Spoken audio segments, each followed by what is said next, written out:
rain sheets across the windshield. As Marion Crane drives through darkness with $40,000 stolen dollars wrapped in newspaper on the passenger seat. The money belongs to her employer, taken on a Friday afternoon when a client paid cash for a house, and her boss instructed her to make the bank deposit after lunch. She had stood holding the envelope, watching another woman's future being purchased with casual ease and something fractured in her understanding of fairness and waiting. Her boyfriend Sam carries debts that keep them meeting in shabby hotel rooms instead of building the life they claim to want. The money seemed like an answer, but guilt arrived before she reached the city limits, and now exhaustion transforms every passing car into potential pursuit, every stranger into recognition. She trades her vehicle at a used car lot, paying cash to confuse anyone tracing her route, but the relief dies the moment she merges back onto the highway. The storm finds her as darkness falls, and hours later she can barely see through rain and exhaustion that makes her eyelids feel weighted with consequence. A motel sign emerges from the downpour, neon letters promising vacancy. The Bates Motel sits alone off the highway, 12 rooms arranged beneath a Victorian house that looms on the hill behind it like a watchful parent. Its windows dark except for a single upstairs room where light suggests occupancy. No other cars occupy the gravel lot. The motel has the abandoned quality of places the world has moved past, obsolete architecture waiting patiently for its final customer. A young man emerges from the office before she reaches it, moving with the eagerness of someone unaccustomed to visitors, his frame tall and slightly stooped as though apologizing for occupying space. He introduces himself as Norman Bates, and his smile carries a boyish awkwardness that would be charming under different circumstances, but now feels almost painful to witness, like watching someone perform enthusiasm for an audience that will never arrive. She signs the register with a false name, and Norman's hand shakes as he takes the key from its hook,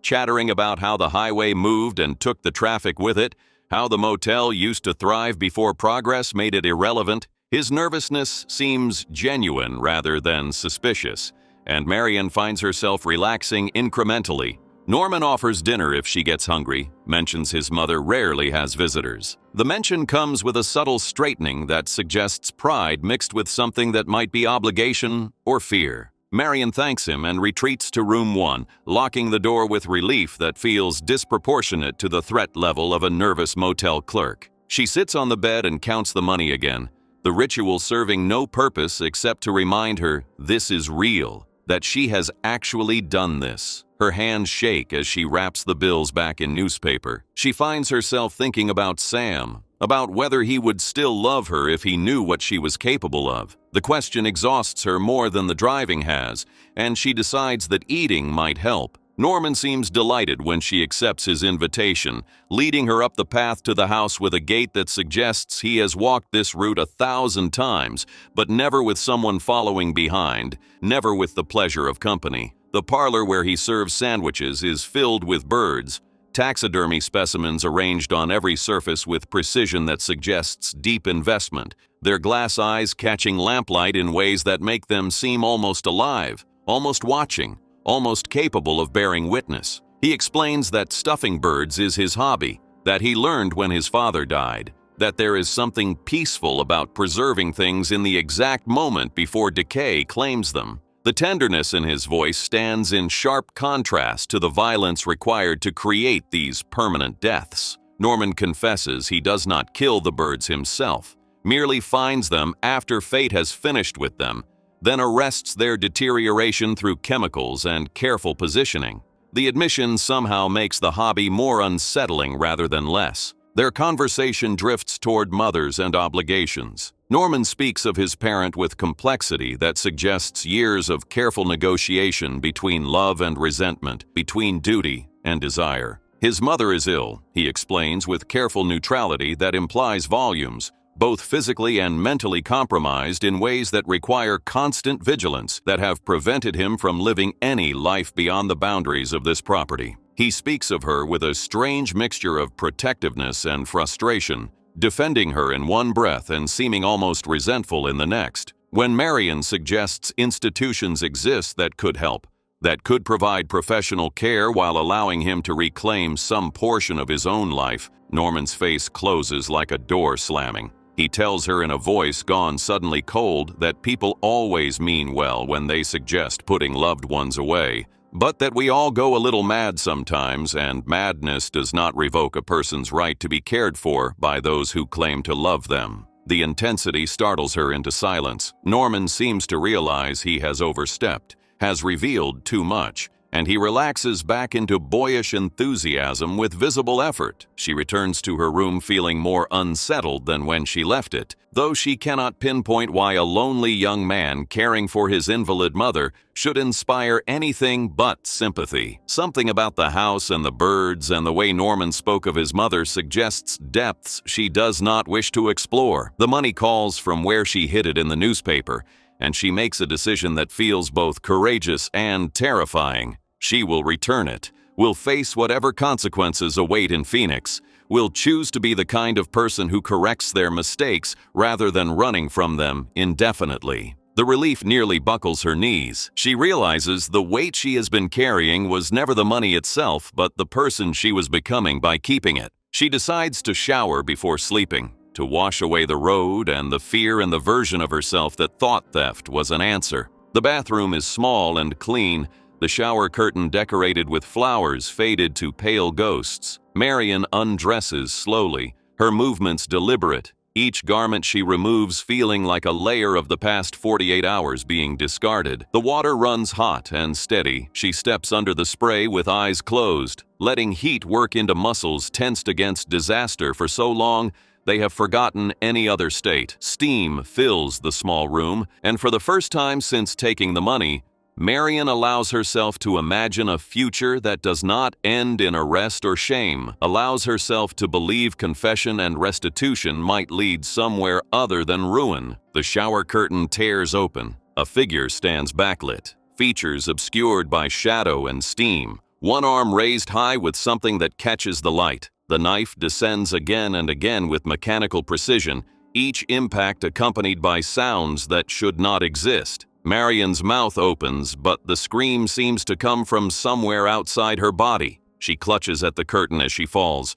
her weight tearing it from its rings, her hand reaching for help that does not exist. The water continues running, indifferent, diluting the blood that spirals toward the drain in patterns that would be beautiful if they represented anything other than the end of Marion Crane. The figure retreats, leaving the water running and Marion's body cooling against the tile, the $40,000 in the next room suddenly meaningless. Norman Bates stands outside the motel room, his body rigid with shock so profound it has suspended his ability to move or think or process what his eyes are reporting to his brain, what his ears have heard. He has heard sounds from room 1 that pulled him from the house, sounds his mind refused to interpret correctly until he opened the door and saw what waited in the bathroom beyond. Saw Marion's body collapsed against tile with the shower still running and blood mixing with water in patterns that will remain burned into his vision. His mother has done something terrible,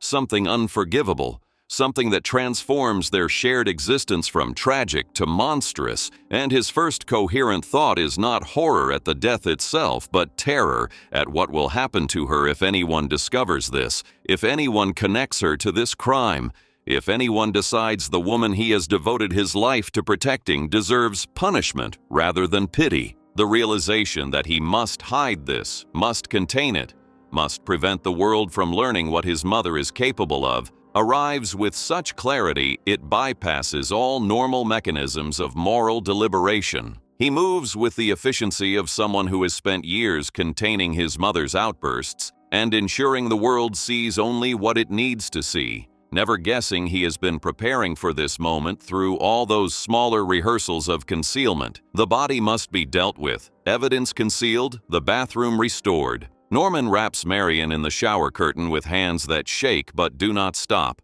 carries her to the bed with strength born from desperation, tries not to look at her face or think about who she was before his mother transformed her into this problem that requires solving. The cleanup takes hours, the meticulous work of someone who understands that a single overlooked drop of blood could undo everything, could bring investigators who would look too closely at the house and discover secrets that cannot survive exposure. He scrubs until his shoulders ache and his hands are raw, emptying the water and refilling it until the only red remaining is behind his eyelids. Marion's belongings require attention next, all of it needing to disappear as completely as she will disappear. He finds the newspaper-wrapped money while searching her purse. The amount stuns him into momentary stillness, whether she was running from something or towards something, but it does not matter.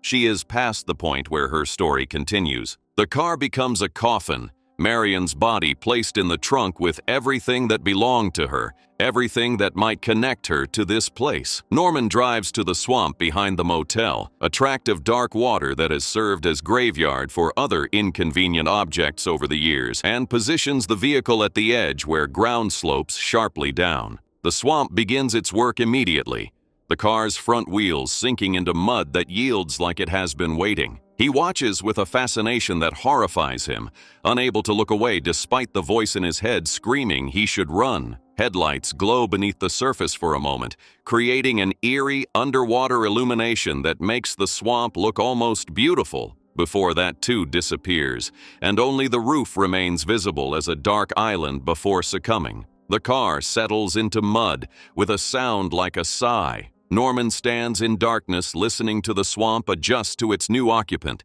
listening to frogs resume their songs, listening to his own breathing, and wondering if this is what it sounds like when a person crosses from innocent to guilty. Back at the house, his mother waits in her chair, silent and still as she always is after her episodes. Norman does not look at her as he climbs the stairs, because looking would require acknowledgement, and acknowledgement would make this real in a way he cannot survive. He understands she will not remember this, that tomorrow she will ask where the guest has gone, and he will have to lie to her the way he lies to everyone else, pretending nothing has changed when everything has changed. A week passes in suspended animation where Norman exists between relief that no one has come and terror that someone inevitably will, where every car that slows makes his heart accelerate. He cleans room 1 compulsively during this week, though nothing remains to clean, the ritual serving only to reassure himself that he has been thorough, that their life can continue in its familiar patterns. The private investigator introduces himself as Milton Arbogast,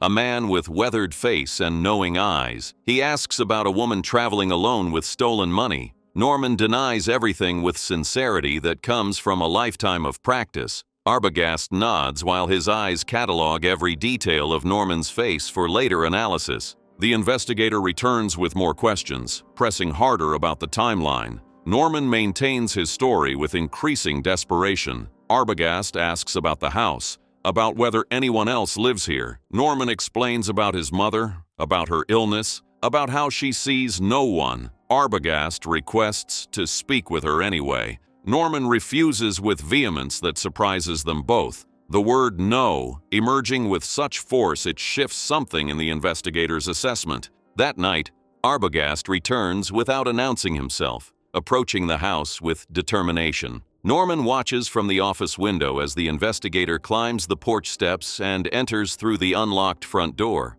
Minutes pass with agonizing slowness. Then Arbogast backs out in a sequence that defies physics, his body tilting backward down the stairs in a fall that ends with sounds confirming he will not get up. The figure that emerges moves with the same mechanical efficiency that characterized the previous murder. Norman recognizes the dress, recognizes his mother despite the impossibility. She stands over Arbogast's body for a moment, then retreats. The swamp accepts the investigator's car the same way it accepted Marion's, dark water closing over another set of secrets. But Arbogast's disappearance brings Marion's sister Lila and Marion's boyfriend Sam, both searching for answers Norman cannot provide without destroying himself. They arrive asking questions that echo Arbogast's questions.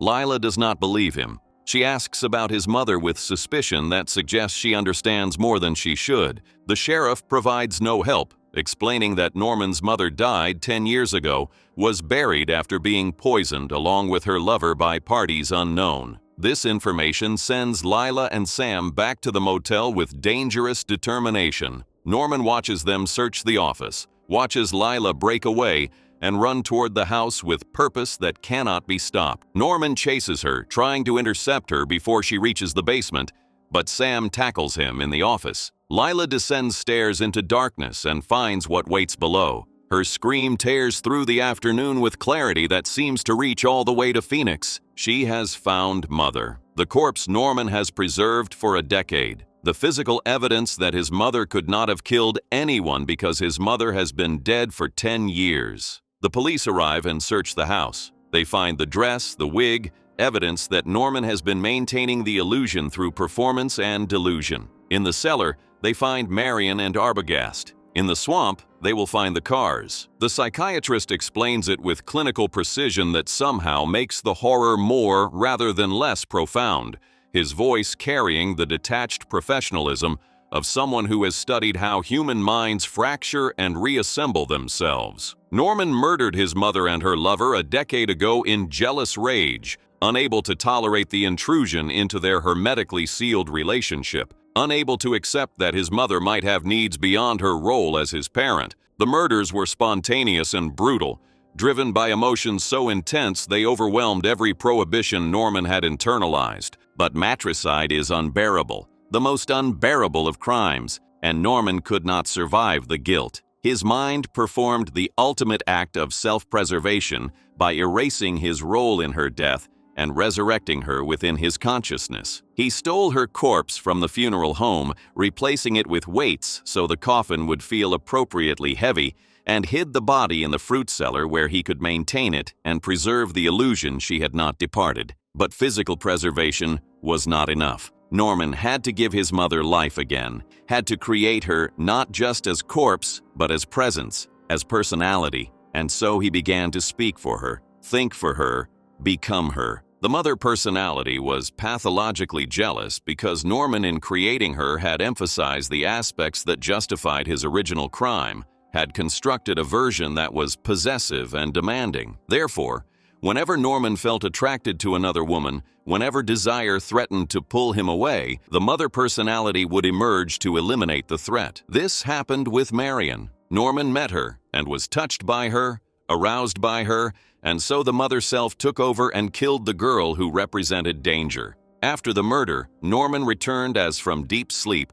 with no memory of what the mother personality had done. Like a dutiful son, he covered up the crime, believing his mother had committed it. The same pattern repeated with Arbogast, whose persistence threatened to expose the truth. Norman sits in a courthouse detention room, wrapped in a blanket he holds like a shawl. The mother personality has won the internal war, claimed full ownership of the body they once shared. The voice that emerges when Norman's mouth opens belongs entirely to her. She speaks about her son in third person, expressing sadness that he has been taken away because of crimes he committed to protect her, insisting she could never hurt anyone. A fly buzzes close, then lands on Norman's hand. The hand does not move. The voice continues its monologue about innocence. The fly takes off. The hand does not react. The face shows no recognition of the distance between what it claims to be and what it actually is, between mother and son, between performer and performance,